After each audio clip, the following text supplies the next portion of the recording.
In reflecting on the stories my mom told of her childhood, it struck me how we must regain those values of togetherness and community if we're going to heal our divisions.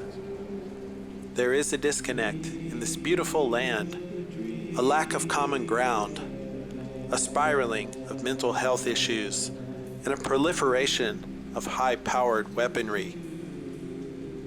It is demonstrated by the inaction of politicians who represent their corporate and special interest lobbyists and seek to demonize anyone who questions them or their motives.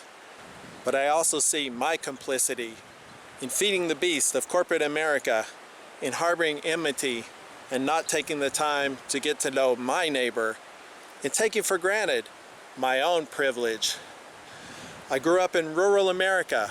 I'm someone who wants a better life for my children, one with less violence, with hope for something better than we have given them up to now.